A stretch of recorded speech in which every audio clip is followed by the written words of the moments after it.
Hola a tothom, em dic Carol Caubet i sóc narradora d'històries. Avui us explicaré la història de les tarteres i els minairons.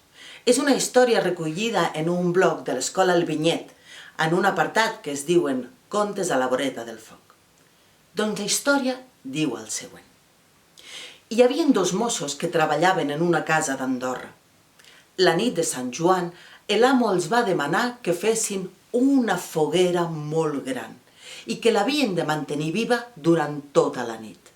Així va ser com que aquells nois es van passar tota la nit anant i venint amb molta llenya i més llenya perquè aquell foc quedés ben viu. Mentrestant, anaven veient com l'amo entrava i sortia del bosc carregat sempre amb unes caixetes. I anava dient, aquest any sí que n'he atrapat. Llavors, els nois se l'anaven mirant de forma curiosida. Tornava a entrar a casa i tornava a sortir amb les caixetes i se'n tornava cap al bosc. I anava dient, segurament que encara en podré atrapar-ne algun més. La nit de Sant Joan es va acabar i tots se'n van tornar cap a casa ben cansats. L'endemà, al tard, l'amo els hi va preparar un bon dinar en aquells dos mossos perquè estava molt content i satisfet de com havia anat aquella nit. I els va felicitar per la seva feina molt ben feta. Els nois no podien marxar sense demanar què és el que havia passat i li van dir que aviam què és el que havia guardat en aquelles caixes. I ell els va contestar que eren minairons, que era algo que els podia ajudar en els moments difícils, que ja ho veurien. No hi van pensar mai més, fins que a finals de l'estiu havien de segar tots els prats de l'amo. Hi havia moltíssima feina i un d'ells va començar a dir no sé pas quan ho acabarem això, hi ha molta feina, ens faria falta ben bé unes altres mans. I el company li va respondre, sí, i tant que sí, i a més no aniríem tan cansats. I de cop i volta, tots van recordar la conversa que havien tingut amb el seu amo. Ajuda, això és el que ens fa falta ara, una ajuda més que mai. Durant la nit van entrar a casa de l'amo i van agafar tantes caixetes com van poder. Van sortir de casa i van anar corrents cap als prats que havien de segar. Però com que era de nit i no s'hi veia, un d'ells va trepussar i paf! Va caure. I al terra també van caure totes les caixetes. D'aquelles caixetes van començar a sortir homenets que anaven cridant «Què farem, què direm, què farem, què direm, què farem, què direm?» El noi es va quedar blanc de la sorpresa i no sabia pas què dir. Però els minairons, cada vegada més nerviosos, anaven cridant «Què farem, què direm, què farem, què direm, què farem, què direm?» I el noi continuava sense saber què dir, només feia que dir jo.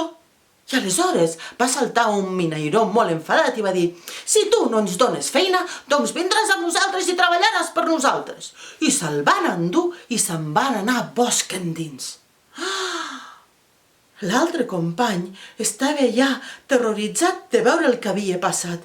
Va donar unes passes enrere i va caure. I també li van caure totes les caixetes. I d'allà van sortir tots els minairons. Què farem, què direm, què farem, què direm, què farem, què direm? Anaven dient. Ell que havia vist el que li havia passat al seu company no volia pas que li passés el mateix amb ell i ja estava pràcticament perdut perquè aquells minairons cada vegada anaven cridant més «Què farem, què direm, què farem, què direm, què farem, què direm?» Ell estava totalment perdut quan de cop i volta va veure ja unes pedres i va tenir una idea i va dir «Apiloneu totes les pedres d'aquestes valls». I dit i fet. Els minairons es van començar a ficar a apilar pedres i aquell noi va veure l'oportunitat de fugir i no tornar mai més. I així és com a les valls d'Andorra tenim tantes tarteres perquè els minairons havien fet molt bona feina. I què devia haver passat amb aquell noi que es van emportar els minairons? Doncs resulta que l'any següent, a la nit de Sant Joan, l'amo d'aquella casa va voler tornar a buscar-ne més. I en una de les coves dels minairons va trobar aquell pobre noi, assustat i molt, molt cansat, i se'l va endur cap a casa. I ja sabeu que les coses s'han de demanar i no agafar-les d'amagatotis. I això és tan veritat, com que aquest conte ja s'ha acabat. Però jo us vull explicar una altra història, que és molt curteta i és molt divertida. És la història de les gallines d'Aristot. És una història escrita per Pep Coll. Les gallines d'Aristot són les úniques al món que porten calces. Que sí, que és veritat. Que és veritat, a mi m'han dit que és tan cert com que el món és rodó. I jo m'ho crec. Doncs escolteu bé, perquè tot té una explicació.